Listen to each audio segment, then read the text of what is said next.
Hi, I'm Saket Kenjale, and in today's video we're going to be going over section 1.1, review of functions. So let's get straight into it. So what is a function? A function is where each element of a first set A is related to exactly one element of the second set B. So on the left you can see that there are two sets A and B, and that they have a certain amount of elements. In this case there's 3.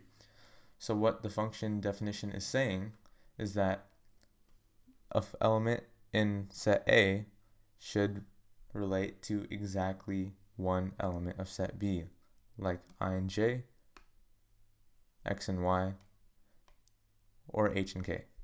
And obviously it doesn't have to be exactly horizontal pairs. You could go I and y, x and j, and h and k. And what this is called is an ordered pair.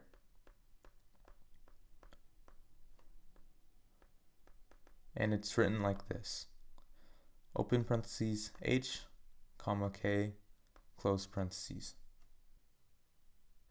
And so the x value, or any element in set A in this case, is called an input, and the y value, or any element in set B, is known as the output. And the interval for which there is an x value is called the domain, and the interval for where there is a y value is called the range. And we'll talk more about that a little bit later. So I added this important note over here, which says that the output is a function of the input. And so we already determined what output and input is over here, so we just plug that in. So the output, y, is a function of the input, and input is x. So what this is saying is that y is equal to a function of x, which is why we have this correlation over here. Y is equal to f of x. Now let's take a look at the graph of a function. So over here we have a graph, and as you can see we have 3 points. We have 1, 2, 2, 1, and 3, 0. So let's try representing this as a table. So let me draw a table here. And for the first set, we're going to name it x, and for the second set, we're going to name it y. So looking at this first point over here, we can see that in the x value, we have a 1, and in the y value, we have a 2. Now let's do this for the rest of the points. So we have 2, 1, and we have 2 in the x value, and we have 1 in the y value. In the last one, we have 3 in the x value and 0 in the y value. So this is just a way of converting the graph of a function into a table. Now let's take a look at set builder and interval notation. So let's first look at interval notation. This is when the domain where all output values exist or don't exist, and we'll talk about this a little later. And it could be notated with parentheses and brackets. So the parentheses means when the first or last number isn't included in the interval. So it's basically an open circle on a number line. And for brackets, it's a closed circle. It's when the first or last number is included in the interval. And I also wanted to mention that when solving for interval notation, you could also solve for the range of the function as well, not just the domain. Now let's look at a couple of functions where we could solve for the domain and the range. So let's look at the first one on the left, which is f of x is equal to the square root of x. First, let's solve for the domain of the function. And so we notice that this function starts at the point 0, 0, right over here. So it starts on 0 on the x-axis, and when we go across the x-axis, it goes all the way to the right, which is basically 0 to infinity. And now because this graph includes 0, then we could use a bracket. And an important thing to note with infinity is that infinity is not a number, so we can never use a bracket like this. This does not work because it is not a real number. So instead, we have to always use a parentheses. Now let's solve for the range. So we have the same situation as our domain. It includes 0 and it starts at 0. And if you notice by the graph, it's not completely horizontal, but it's still a little curve going up ever so slightly.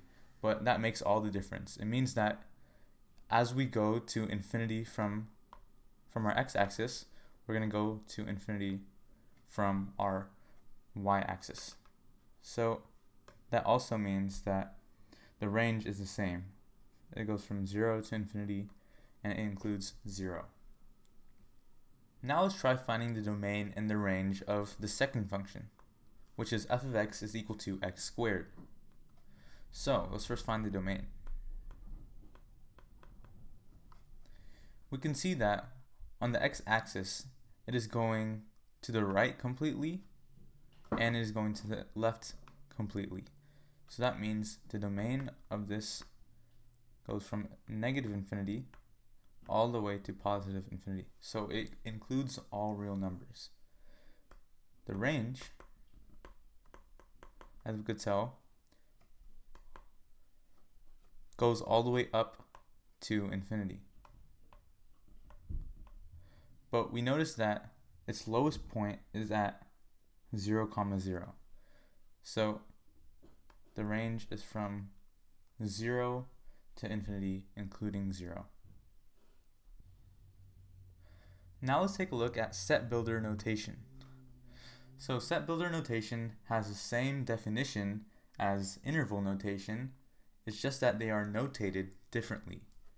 So interval notation indicated the very left side value of the function and the very right side value of the function. But what set builder notation does is that it indicates which axis it is taking account for, and on this side it gives you the interval. And for an example problem, we could say that we're counting for the x-axis, and it goes from 0 all the way to 5, let's say. So in this situation, the function starts at 0 and it includes 0, and it goes all the way to 5 and it includes 5. So this would be what this function's domain would be in interval notation, and this is the same thing in set builder notation.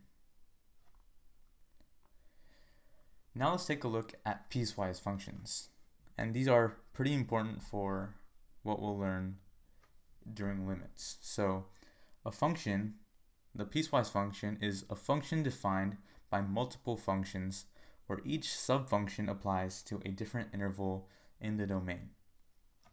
So let's take a look at this function over here. It is only one function, but as you can see, it has two subfunctions inside of it. So, and we can also notice that the first function is designated for all values greater than or equal to 2. So on graph,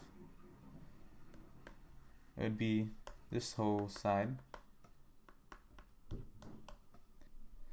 And for the second subfunction, it is for all values less than 2. So it would account for this side of the function.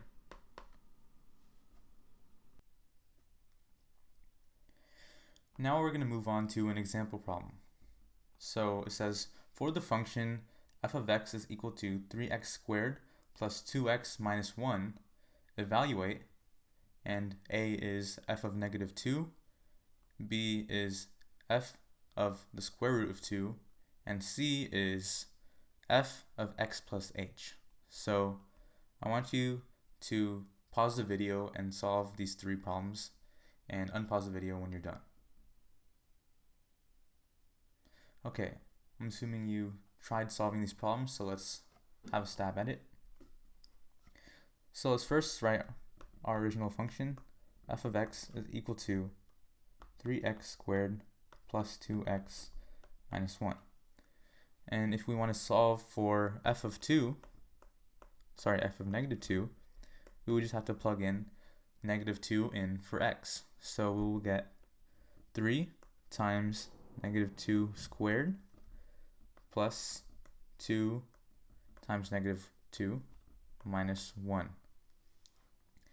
And so when we simplify that out, we will get, this will become 4. So 4 times 3 is 12, plus we have negative 4 and minus 1.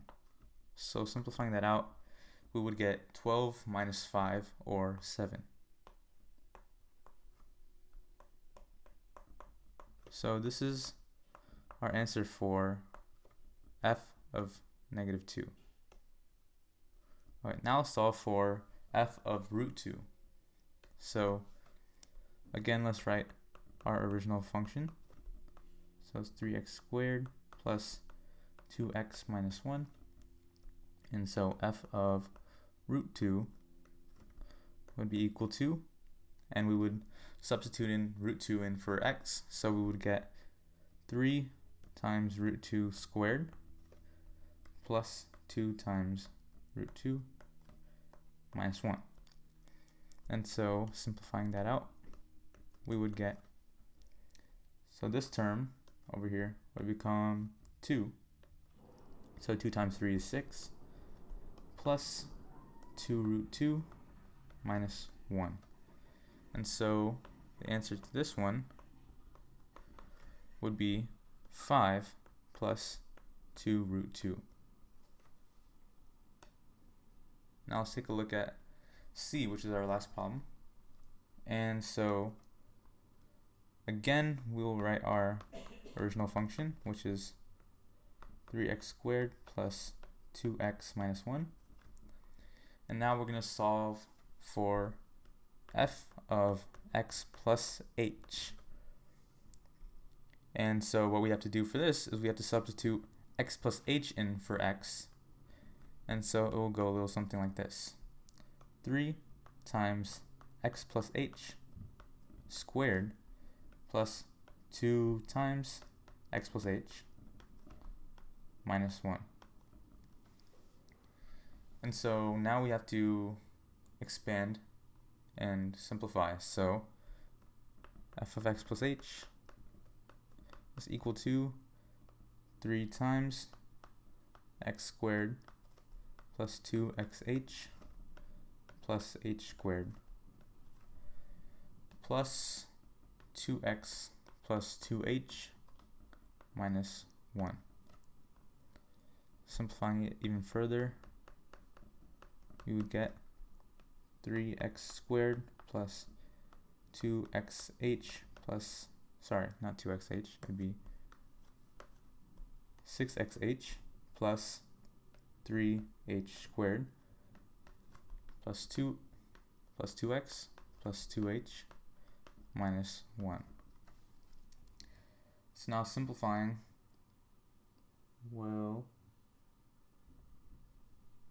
actually looking at it, this is all we could simplify to.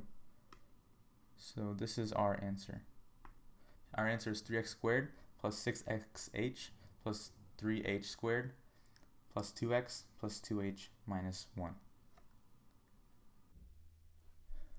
So this is it for part 1 of section 1.1, review of functions.